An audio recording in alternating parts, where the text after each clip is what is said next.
silenciosas. Por isso, abra sua Bíblia em Atos capítulo 12, verso 1 em diante, nós vamos ler.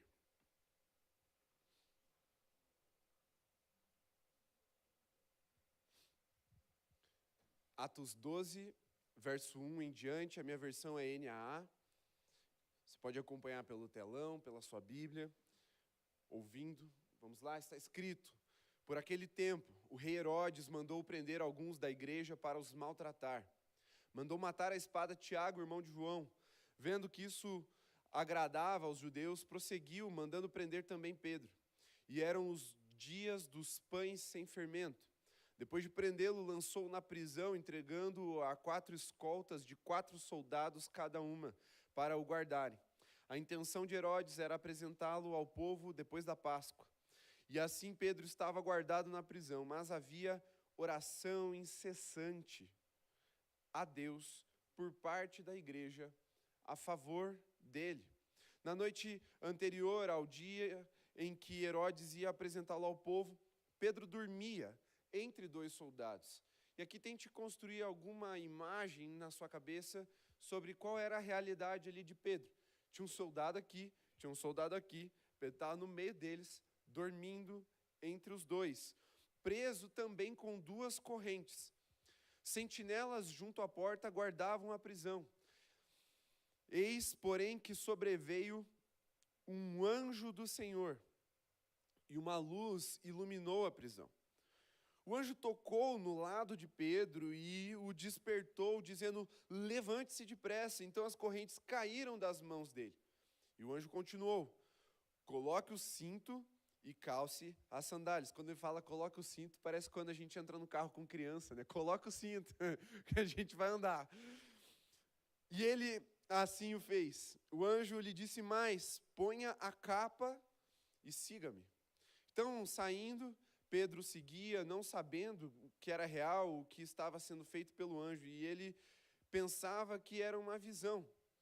Depois de terem passado a primeira e a segunda sentinela, chegaram ao portão de ferro que dava para a cidade, o qual se abriu automaticamente. E saindo, enveredaram por uma rua. E logo adiante o anjo se afastou dele. Então Pedro, caindo em si, disse: agora sei que, de fato, o Senhor enviou o seu anjo e me livrou da mão de Herodes e de toda a expectativa do povo judeu. Ao se dar conta disso, Pedro resolveu ir à casa de Maria, mãe de João, também chamado Marcos, onde muitas pessoas estavam congregadas e oravam. Quando ele bateu à porta da frente, uma empregada chamada Rode foi ver quem era. Reconhecendo a voz de Pedro, ficou tão alegre que nem o fez entrar, mas voltou correndo para anunciar que Pedro estava à porta. Então os outros disseram: você ficou louca. Ela, porém, persistia em afirmar que era verdade. Então disseram: então é o anjo dele. Enquanto isso, Pedro continuava batendo. Quando abriram a porta, viram-no e ficaram admirados. Ele, porém, fazendo-lhe sinal com a mão para que se calassem, contou-lhes como o Senhor o tinha tirado da prisão e acrescentou: anunciem isso a Tiago e aos irmãos. E saindo foi para outro lugar. Quando amanheceu, houve grande alvoroço entre os soldados sobre o que teria acontecido com Pedro. Herodes, tendo procurado e não achando, submetendo as sentinelas a interrogatório, ordenou que se aplicasse a pena de morte e, descendo da Judéia para Cesareia, Herodes passou ali algum tempo. Depois ele morre, logo na sequência, na verdade. Vamos contextualizar aqui para a gente.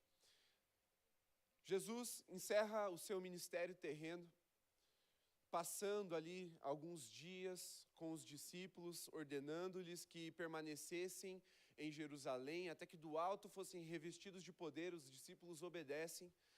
E Jesus ascende aos céus, e eles oram por mais alguns dias ali, e de repente, como um vento de poder, um vento impetuoso, a glória do Senhor vem sobre eles, o Espírito é derramado, cumprindo-se então a profecia de Joel, capítulo 2, em que o Espírito de Deus seria derramado sobre toda a carne, e dá-se início então ao movimento mais poderoso da história da humanidade, a igreja do nosso Senhor Jesus Cristo. E com isso, esse movimento gera um poder tão grande naqueles homens que estavam acuados em oração, que eles começam a pregar de forma impetuosa e milhares vão se convertendo. E a igreja de Jesus passa a crescer, especialmente na cidade de Jerusalém. Mas havia ali um incômodo da parte do Senhor, porque eles estavam crescendo, mas apenas entre os judeus, e a ordem era que eles fossem por todo mundo. Sim, Jerusalém, Judeia, Samaria, mas alcançassem também, por esse mesmo poder que os revestiu e os encheu para que pregassem aos judeus, fossem aos confins da terra, levando o evangelho, batizando aqueles que se tornassem discípulos em nome do Pai, do Filho e do Espírito Santo. Mas essa obediência ela não foi completa. Eles estavam bastante acomodados e até um tanto acuados como igreja, porque passaram a sofrer uma perseguição, especialmente por parte dos judeus. E aí entra uma figura muito importante na igreja, que é o apóstolo Paulo. Aquele homem, Saulo, também chamado Paulo, duas línguas diferentes para o mesmo nome, Saulo e Paulo, que depois de ter perseguido e buscava prender e assassinar, né, na nossa linguagem, mas talvez executar a pena de morte fosse mais adequado dentro da realidade dele, os cristãos que ele estava perseguindo como desertores da fé, como traidores da fé, como um tipo de seita que havia surgido e crescido ali em Jerusalém e na Judéia. Ele estava viajando para Damasco e nesse caminho de Damasco o Senhor Jesus encontra com ele. E ele fica aproximadamente 13 anos sendo discipulado. Então, aqui, quando nós começamos a leitura de Atos 12, Paulo ainda não era o Paulo, o grande apóstolo Paulo, que vem a se tornar um dos grandes, ou talvez o maior líder da igreja daquele tempo. A igreja ainda estava bastante concentrada em Jerusalém, mesmo que já houvesse surgido outras igrejas entre os gentios. Porque Pedro estava no terraço de uma casa, esperando o almoço ficar pronto, ouvindo lá a panela de pressão quase começando a apitar, e ele entra em êxtase, em uma visão, e o Senhor fala com ele para que ele se preparasse para pregar aos gentios. Chega de repente na porta dele lá, os servos de um centurião levam ele para pregar o evangelho para os gentios e tudo começa. Só que quando ele volta, ele tem que se explicar para a igreja. Não, peraí, foi Deus que mandou pregar para os gentios. Porque os judeus convertidos ao cristianismo já estavam meio de cara com isso. Então a igreja ainda tinha uma liderança muito concentrada, uma teologia muito concentrada, uma orientação muito concentrada na cidade de Jerusalém e no meio dos judeus que haviam se convertido. E Pedro era o grande líder da igreja até então, e também acompanhado ali daqueles apóstolos que caminharam com Jesus, o próprio Tiago. Só que, de repente, na história de uma igreja que estava em ascensão, vem uma fome que foi profetizada, e essa fome foi tão grande no reino que até a igreja de Antioquia teve que começar a ajudar financeiramente a igreja de Jerusalém, e foi até o próprio Saulo que foi um dos mensageiros que levavam os recursos para a igreja ali. Mas vem essa fome e traz sobre a igreja de Jerusalém uma adversidade muito grande. Fome nunca é fácil de passar, meus irmãos. Já fiz essa pergunta aqui outras vezes, eu não vou fazer de novo. Quem aqui já passou fome sabe que passar fome não é sentir fome entre o almoço e o jantar. Não é, não tenho o que eu quero comer hoje, então eu vou comer só isso aqui e acabou. Fome é um estado de insegurança psicológica, fome é algo aterrador. E dentro dessa realidade, soma-se a fome à perseguição agora por Herodes, que procurou e conseguiu matar o apóstolo Tiago. Então, além da fome, vem uma das grandes lideranças e é morta pela perseguição de Herodes. E, na sequência, Herodes leva Pedro à prisão. E aí eu quero que você tente um pouco se colocar no lugar da igreja daquele tempo, tendo seus dois grandes líderes, um morto, o outro preso para ser morto, só que dentro de um julgamento que fizesse algum tipo de espetáculo para o povo judeu, os não convertidos. Porque a moda do julgamento de Jesus, aqueles julgamentos não eram como são hoje, prova, defesa, ampla defesa, essas coisas assim. você tinha muito, ou usava-se muito esses julgamentos públicos para, de alguma forma, aplacar a ira do povo. Tanto que quando Pilatos coloca Jesus de um lado e Barrabás do outro, não era para saber quem era inocente, mas era para aplacar a sede de sangue daquele povo. E eles estavam escolhendo entre o Messias e o ladrão, e o povo fala, solta Barrabás e crucifica Jesus. Então, você vê que não era uma questão assim de direito de defesa. Não é isso. Usava-se muito esse espetáculo para o povo para aplacar essa ira. E por quê? Porque eles estavam num momento de bastante fome como população. Não só os cristãos estavam passando fome, mas todo o reino, todo o Império Romano vivia um tempo de fome. E nesses momentos o governo usa o que mais para frente veio a ser chamado de pão e circo. Você dá o alimento e um pouco de entretenimento, você aplaca um pouco os ânimos da população. E era o que Herodes planejava fazer com o apóstolo Pedro. Por isso, ele mata um, prende o outro. Porque na sequência, logo depois da Páscoa, ele já ia derramar sangue para que matasse a sede de sangue daquele povo. Então, Pedro já estava condenado. Não seria um julgamento justo. Ele estava condenado. Ele ia ser morto como um espetáculo para os olhos daquela população. E aí a igreja está diante disso. Seu grande líder preso, pronto para ser morto. Um outro grande líder morto. Não havia ainda o grande apóstolo Paulo nesse cenário como o grande apóstolo Paulo. Ele só era o discípulo de Barnabé. E a igreja, diante dessa circunstância, ensina algo muito poderoso para nós aqui. Diante dessas grandes adversidades, e sejam elas quais forem, pode ser a fome e a falta de liderança, ou a vida da liderança sendo ceifada, pode ser a realidade que você está enfrentando, como família, pode ser a situação do seu casamento, pode ser o seu relacionamento com os seus filhos ou o seu relacionamento com os seus pais. Pode ser uma situação no seu emprego ou até mesmo uma situação de enfermidade. Independentemente de qual seja a sua situação, o seu lugar diante das grandes adversidades que sobrevêm a nós é no lugar de oração. O lugar de oração é o lugar onde a igreja precisa estar diante das adversidades. Essa é a primeira grande lição que nós precisamos tirar desse texto. Porque eles poderiam ter se desesperado, eles poderiam ter se dispersado, eles poderiam começar a bolar um plano de sucessão. Afinal de contas, morre Tiago, prende Pedro para ser morto. Vamos começar aqui, vamos fazer uma assembleia, vamos fazer uma comissão de sucessão apostolar aqui. Não, a igreja ela corre para um lugar onde ela se reúne para orar. E aqui eu trago de novo, lembro o título da mensagem, Orações Despretensiosas. Porque apesar de que a igreja não sabia o que fazer diante daquelas adversidades, eles sabiam a quem recorrer. E esse é o grande trunfo dos filhos de Deus, da igreja do Senhor Jesus.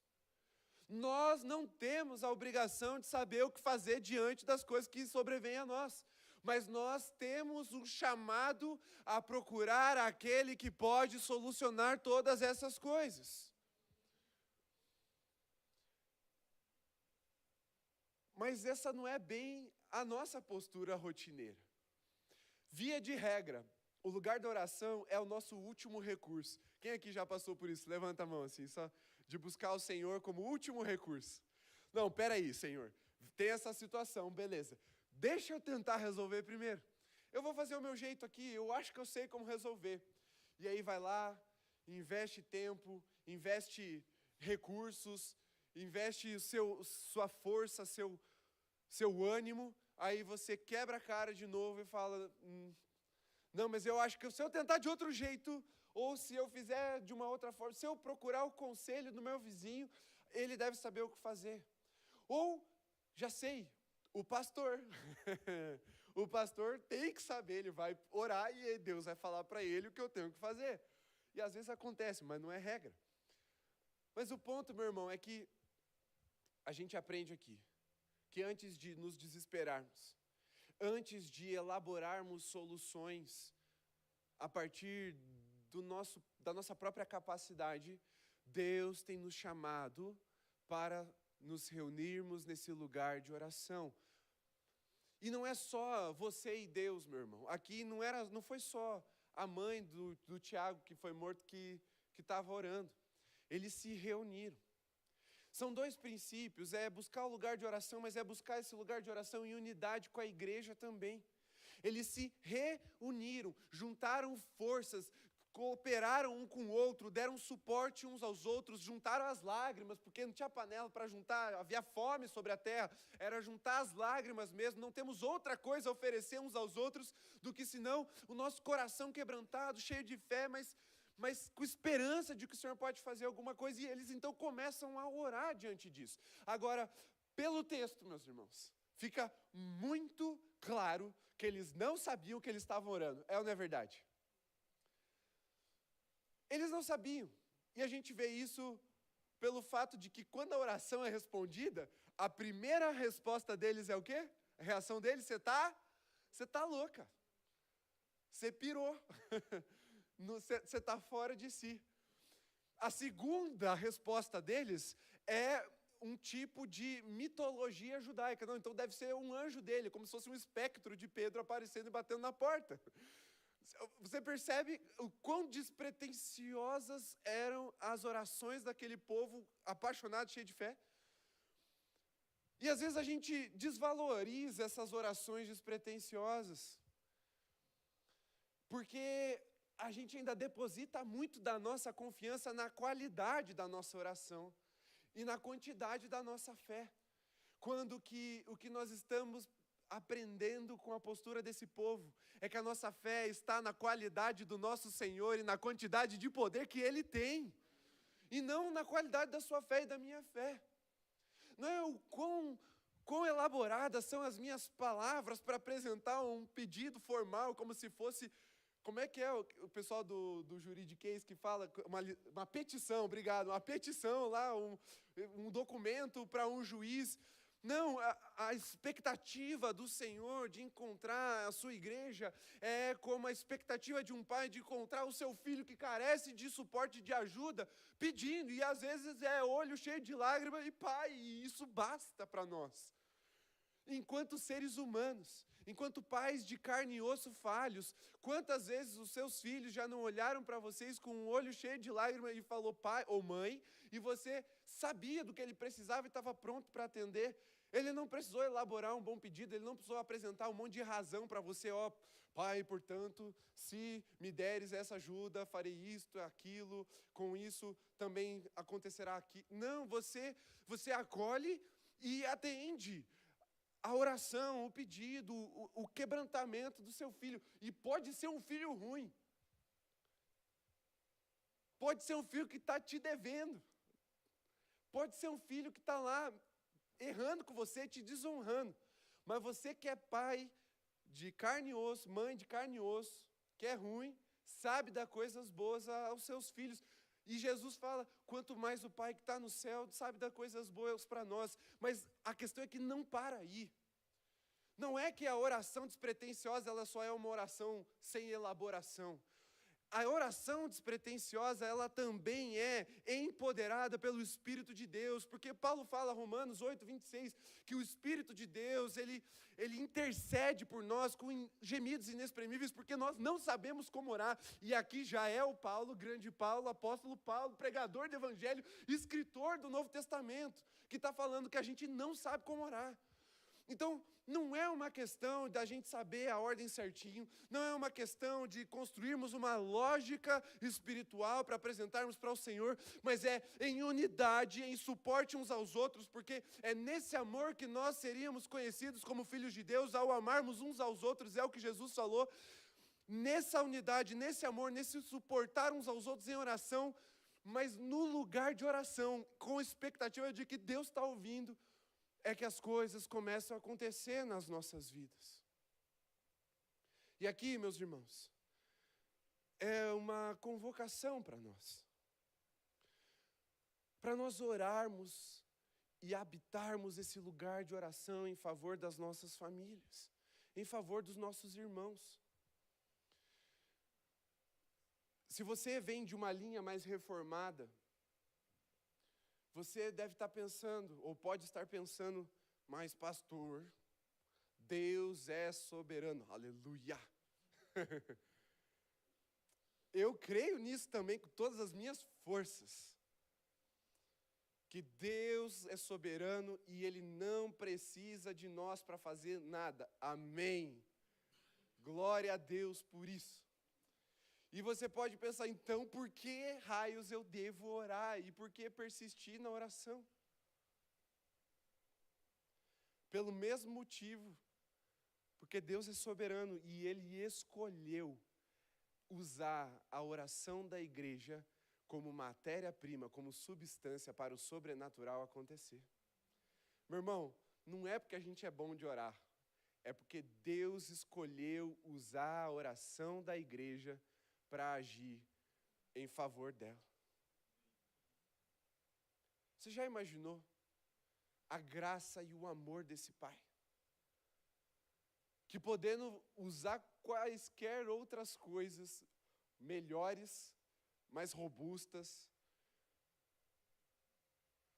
até mais condecorosas, Ele escolheu usar a oração movida por gemidos inexprimíveis para operar o sobrenatural, o milagre, o impossível no meio da sua igreja. Meu irmão, eu só consigo ver amor nessa decisão de Deus. Deus pode mudar a sua vida sem você orar? Pode. Ele é Deus. Deus pode mudar o seu casamento sem você orar? Pode. Ele é Deus. Deus pode trazer o seu filho de volta para os caminhos dele sem você orar? Pode também. Ele é Deus. Mas Ele te chamou para fazer parte dessa intervenção através das suas orações, como Ele chamou a igreja para o lugar de oração. E não importa, meu irmão, a qualidade da sua oração. Fé, de verdade, está baseada na qualidade do nosso Deus.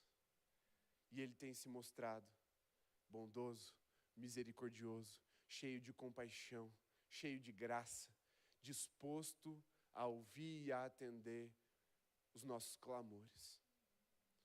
Por isso, vá ao lugar de oração. E vá ao lugar de oração com fervor. Ainda que você seja mais reformado, ainda que você seja mais tradicional, não ore, Deus, tu sabes, amém.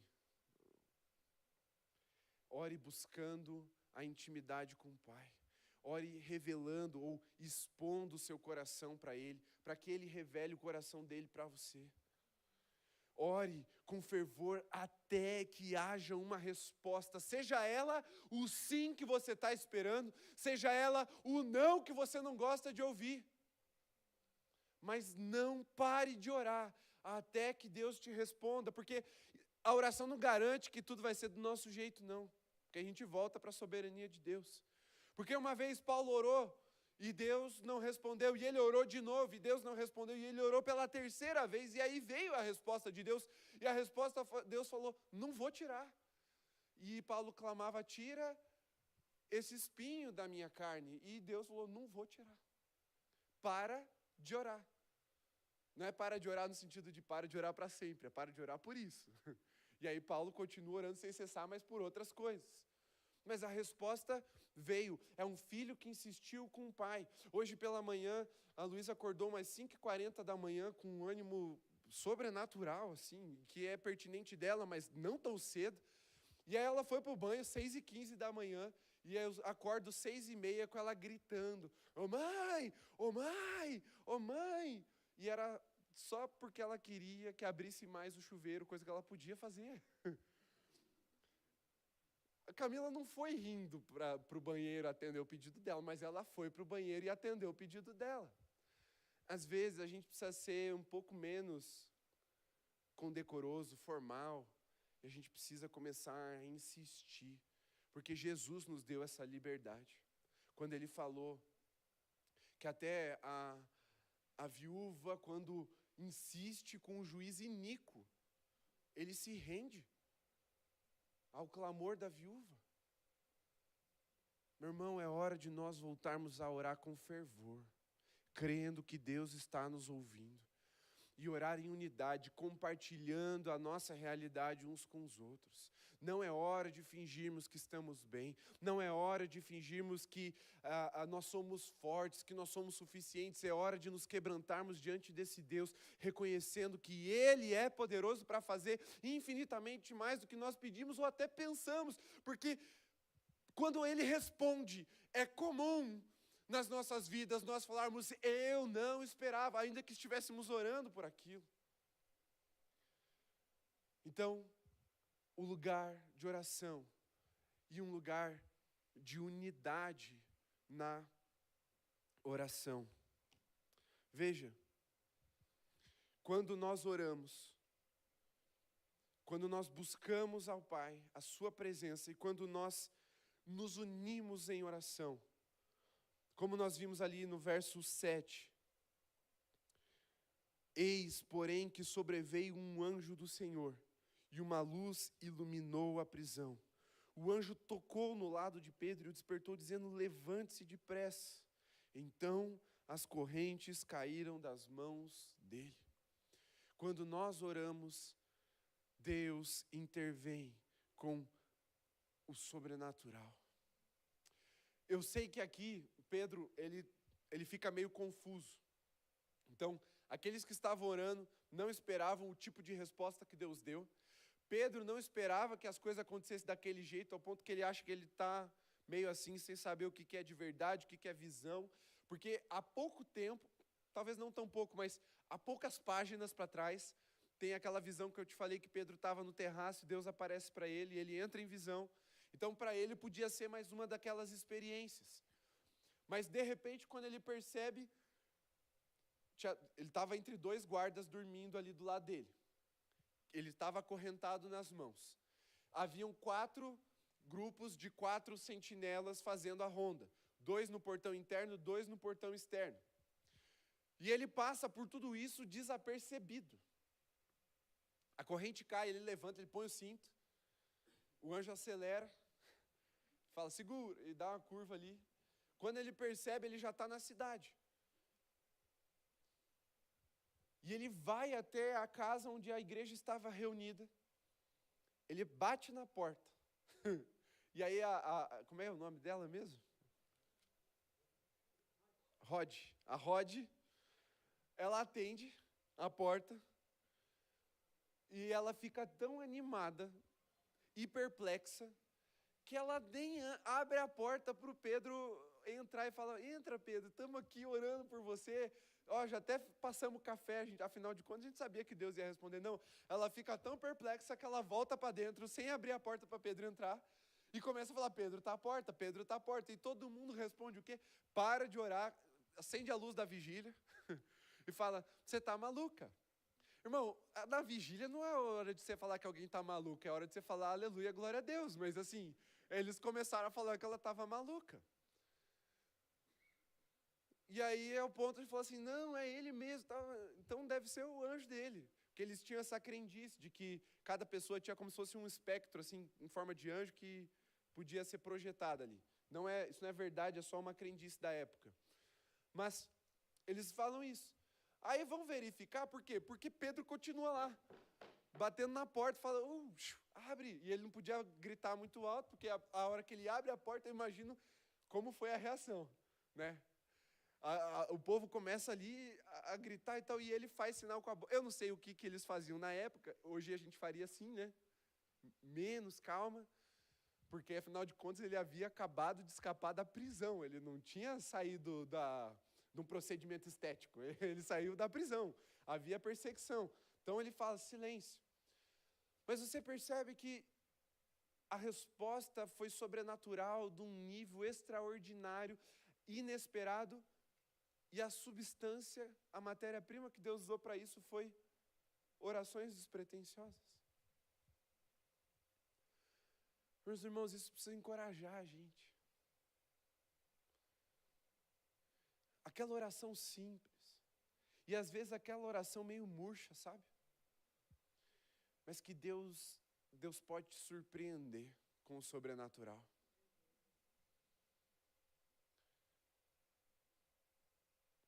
Eu quero contar uma experiência da minha vida que eu compartilho muito pouco.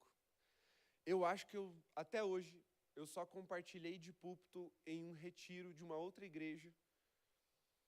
Mas se eu não me engano, eu nunca contei essa experiência de púlpito assim para valer. E hoje eu vou contar pela primeira vez, então, aqui na Igreja Batista de Uberaba. Uma experiência de uma oração despretensiosa, que eu fiz há muitos anos atrás.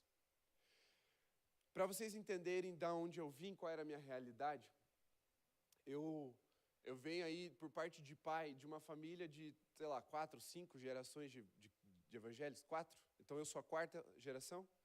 Então a Luísa já é a 5ª geração, por parte de pai, de evangélicos. Uma família que veio da Hungria, se estabeleceu numa colônia no interior de São Paulo. Meus avós, vô e vó, os dois dessa colônia, húngaros, né, filhos de húngaros. Meu avô, ele era o zelador da igreja. Aliás, minha avó era a zeladora da igreja, eles moravam nos fundos da Igreja Batista Húngara de São Paulo. E por parte de mãe, eu acho que eu sou a terceira, né? Meu avô foi o primeiro a se converter, mas ele se tornou pastor. Ele é baiano, a minha avó russa, uma junção maravilhosa. Pensa um baiano com a AK-47 assim na mão. Meu avô baiano, minha avó russa, e meu avô se converte, estuda filosofia, faz teologia, se torna pastor. E esse meu avô baiano, negro, ele se torna pastor da Igreja Batista Húngara. Irmão, só tem um povo mais racista do que o húngaro no mundo. É o russo. Meu avô casa com uma russa e vai pastorear uma igreja de húngaro. Irmão. Uma vez eu compartilhei isso na faculdade, meu professor de História do Cristianismo ficou incrédulo. Ele falou, eu preciso conhecer seu avô. Eu falei, depois que você morrer, fica à vontade. Meu avô já faleceu, em 2011. Mas ele falou, isso é um milagre. Eu falei, sim, é uma incoerência sociológica. E a Igreja Batista Húngara, ela estava diminuindo, estava para morrer, estava murchando, porque ela era muito tradicional, culto em húngaro, não podia bater palma, bateria era pecado, essas coisas, sabe? E aí os filhos dos húngaros já não falavam mais húngaro, eles queriam culto em português, começaram a ir para outras igrejas, a igreja estava diminuindo. E por quê? Por providência divina, por soberania de Deus, Deus põe um pastor negro para pastorear, um baiano para pastorear os húngaros. E aí, passo a passo, Deus foi restaurando a igreja. Aí o pastor ensinou que podia bater palma, que não era pecado, colocou bateria, orquestra, né? Acho que tinha até orquestra, coral, culto em português. Os filhos dos húngaros começaram a voltar, tudo. E nesse contexto, meus pais se conheceram. Adolescentes que se casaram. Então, crentes desde criança, desde berço. E eu nasci ali em São Paulo, logo em seguida viemos para Curitiba, com 1 ano de idade, talvez ali, né? Eu vim para Curitiba, então 30 anos atrás a gente veio para Curitiba, meu pai foi transferido do trabalho. E meu avô já havia vindo para Curitiba pastorear uma igreja aqui no Xaxim, a Igreja Batista Jardim Esmeralda. Mas ele já estava nos últimos anos do ministério dele, ele se aposentou quando eu tinha 6 anos de idade. E quando ele se aposenta, então a gente sai daquela igreja ali do Xaxim e vai para PIB. E eu vivo a minha infância ali, no ministério infantil, aprendendo muito de Bíblia. Eu sou muito grato a Deus pela vida do pastor Ricardo Lebedenko, que foi o meu pastor de ministério infantil.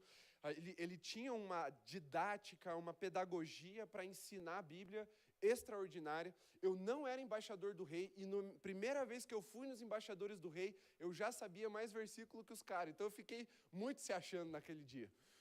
Porque os caras, eles eram profissionais em decorar versículo, mas o pastor Ricardo ensinava a gente melhor ainda. E eu e meu irmão, minha irmã também, mas ela era mais novinha, tivemos uma base bíblica muito sólida, tanto em casa, meu pai fazia aquela brincadeira do desembainhar espadas. Alguém já jogou desembainhar espadas? Poucos, deixa eu explicar. Desembainhar espadas é uma competição de quem acha o versículo primeiro.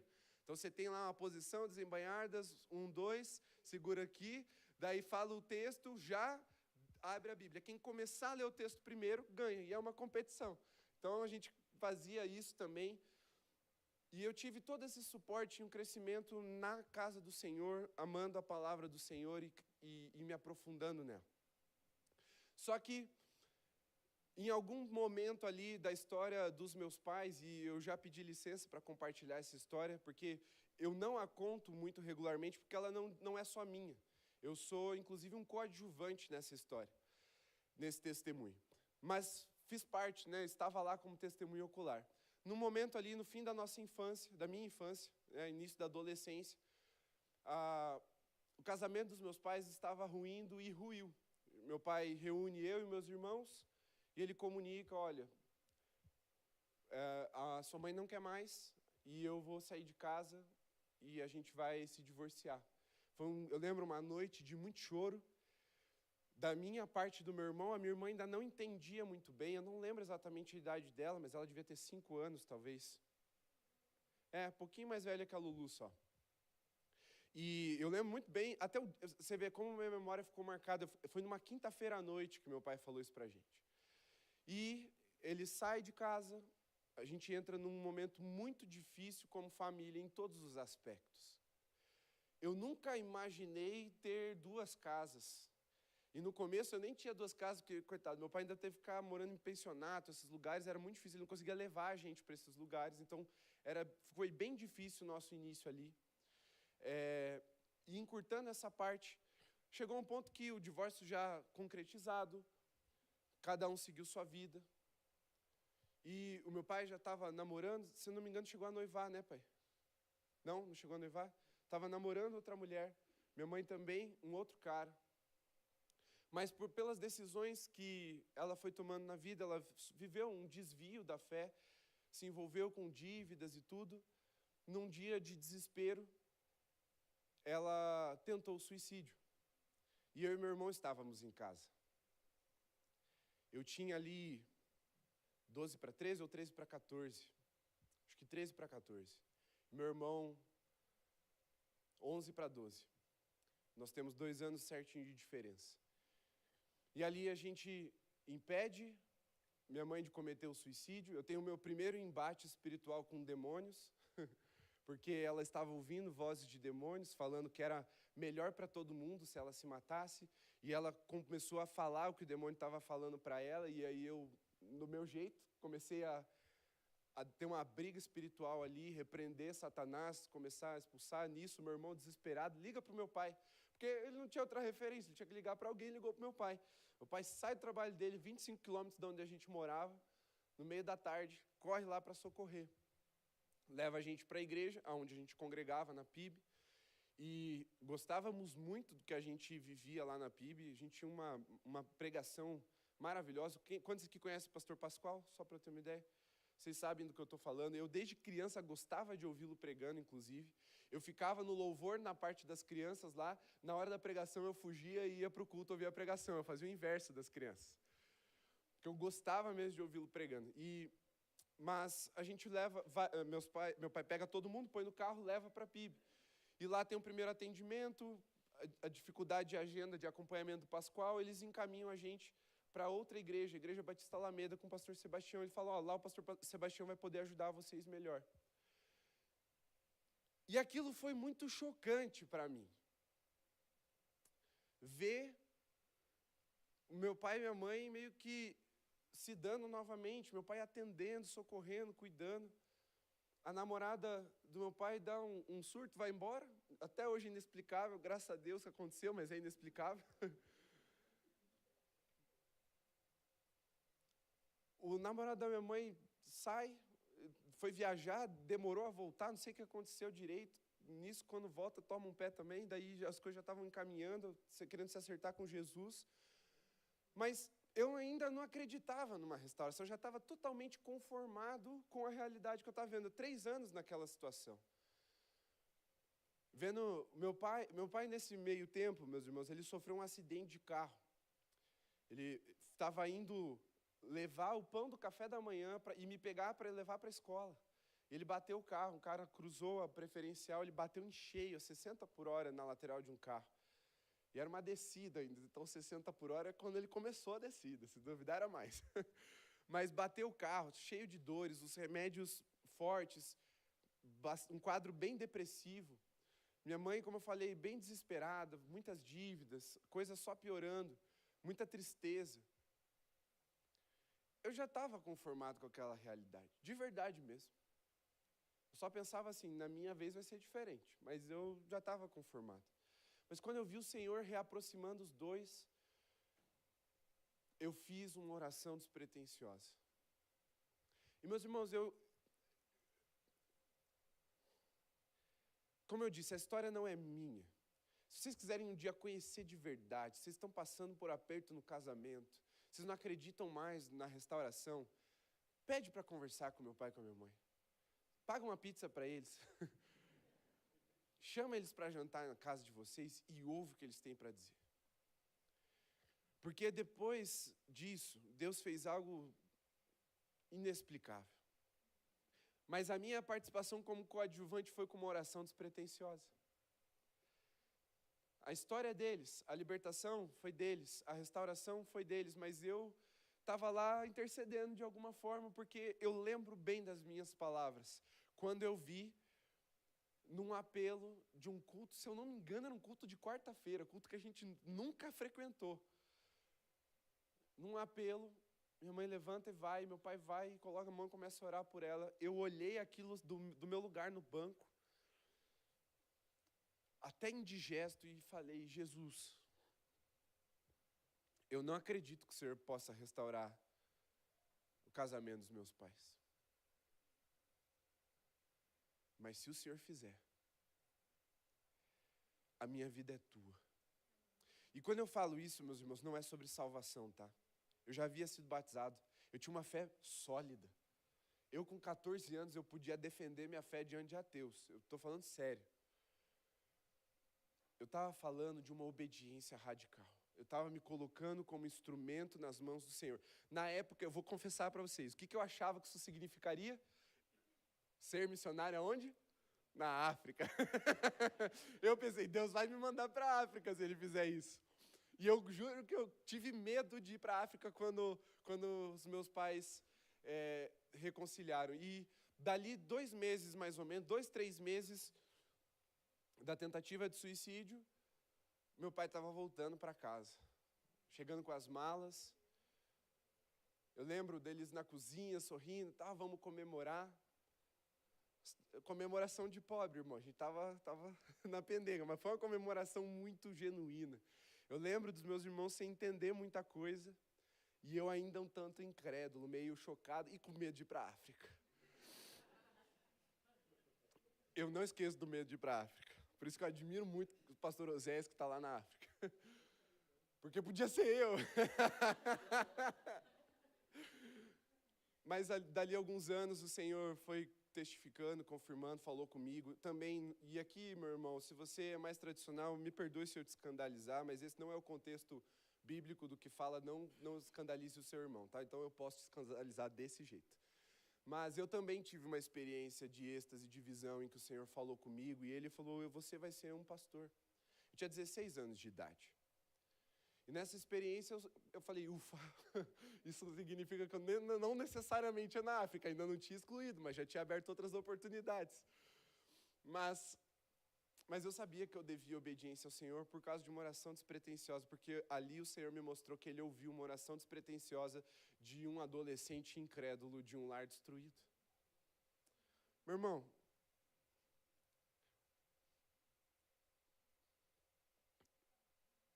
eu achava que pastor era velho. Esse era o meu paradigma. Para mim, pastor era depois dos 40 anos de idade. Então eu pensei, tem uma vida para viver até lá. Fui para engenharia mecânica. No final do 3º ano,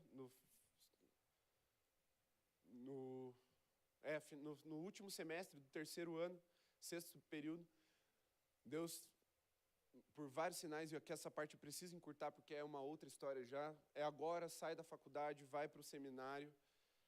Falei, Deus, mas eu gosto do que eu faço, eu vou ser pastor, mas não é a hora, eu sou novo, pastor é velho, não vai dar certo. Deus, sinal após sinal que eu fui pedindo, e eu fui meio igual Gideão, né? Eu pedia alguns sinais, e quando acontecia eu pedia mais um, só para ter certeza, porque eu falava, Deus, não é que eu não acredito, é que os outros não vão acreditar, eu preciso de sinais para os outros também. Né? E de fato, demorou, custou para o povo acreditar, mas Deus foi testificando, foi muito gracioso e estamos aí no pastorado, já sirvo ao Senhor integralmente na igreja há 10 anos. São 7... Eu vou completar 8 anos agora, estou completando 8 anos de pastorado. É isso? 7 anos de pastorado, estou completando 7 anos de pastorado agora em outubro. Completei em setembro, perdão, irmão, estou confundindo algumas datas, mas completei em setembro 7 anos de pastorado ordenado. E isso é a resposta de uma oração despretensiosa. E aí eu tenho um outro dia que eu preciso contar a parte da minha história daí, mas é outro testemunho. Mas, meus irmãos, quando a gente ora, ainda que seja de forma despretensiosa, Deus, Ele responde de forma sobrenatural. Porque nós podemos ser despretensiosos, mas Deus não é, Deus é intencional. Nós nem sempre temos ou obtemos a resposta que esperamos, mas Deus, Ele é fiel. E mesmo quando a nossa fé vacila, Deus permanece fiel à promessa e ao propósito dEle nas nossas vidas.